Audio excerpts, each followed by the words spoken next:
Hello everyone and welcome.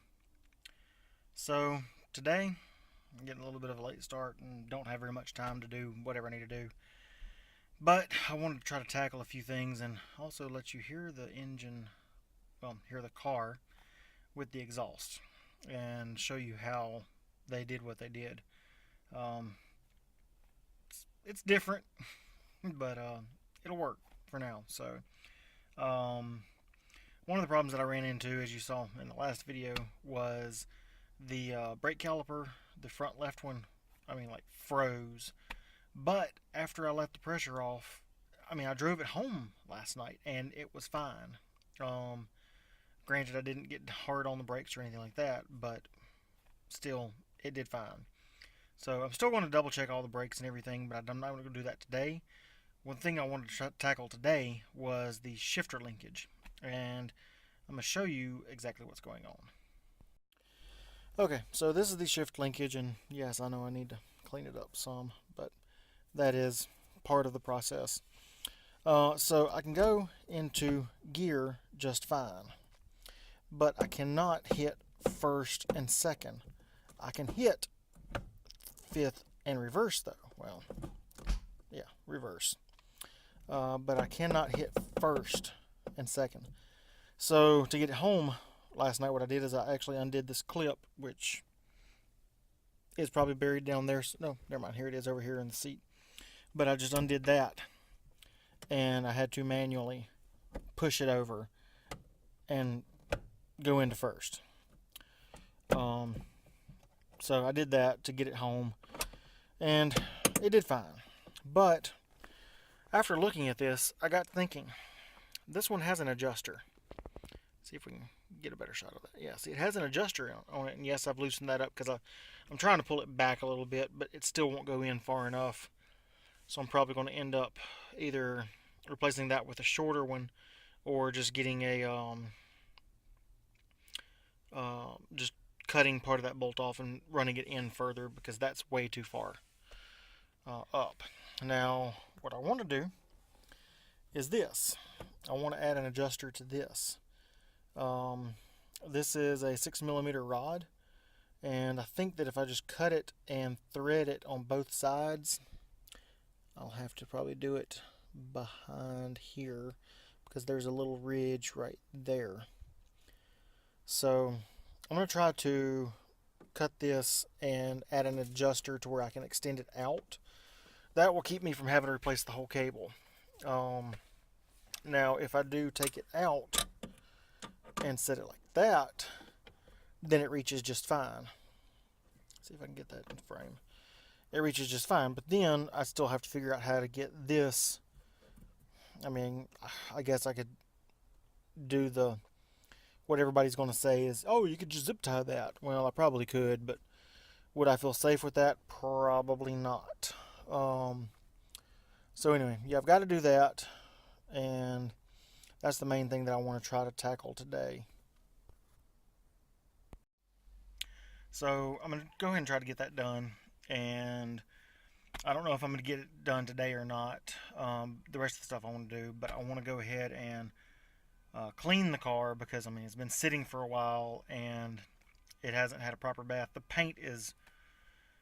paint's beyond anything right now, but I'm probably going to end up plastic dipping in it later. Um, I'm a reseller for them, so I get a decent discount, and it'd be a good thing to show y'all. So I want to do that, and but I am going to try to knock down some of the high spots. Like there's a spot over on this side over here. You probably saw it in some of the other videos, right in front of the C-pillar where it looked like somebody had bondoed it before, and it's like starting to really crack.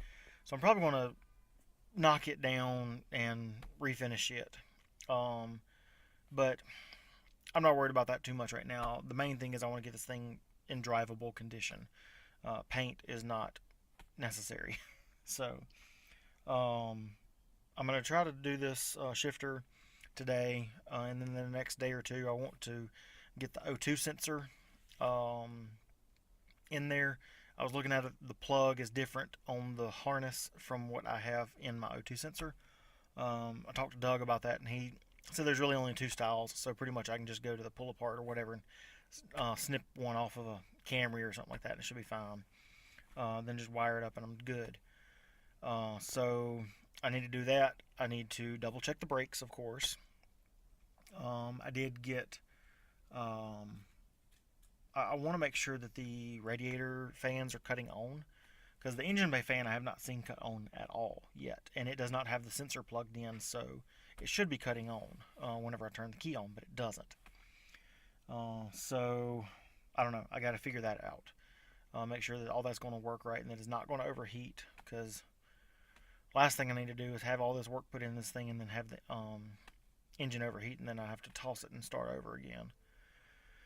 But anyway, so I've still got some things I got to do, and but right now, if I wanted to, I could drive it. Still got to get in alignment. Gotta figure that part out when I can do that. So anyway, for now, I'm going to leave you with some exhaust and see what it sounds like now that we're in a quieter area.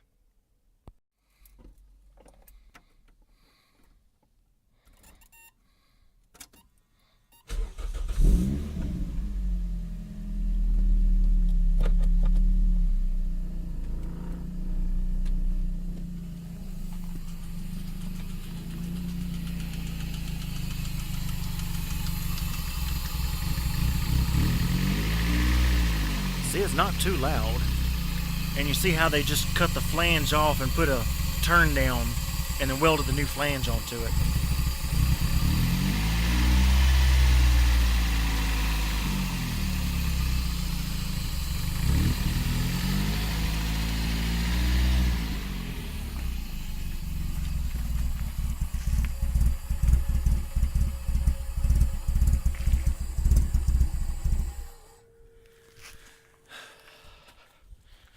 And it died. So I've got to get the O2 sensor in there, because I think that's what's killing it.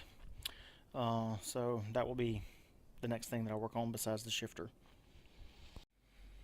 So there you have it. I'm gonna go ahead and close out this video, and the next one I'll show you what I've done with the shift linkage and all that kind of stuff. But since I'm kind of pressed for time, I want to knock it all out. And believe it or not, videoing while you work takes time. It takes time away from working. So you have to excuse me for this, and I just want to get it done. So if you like this video, give it a big old thumbs up. If you want to see more stuff like this, smash that subscribe button. And until next time.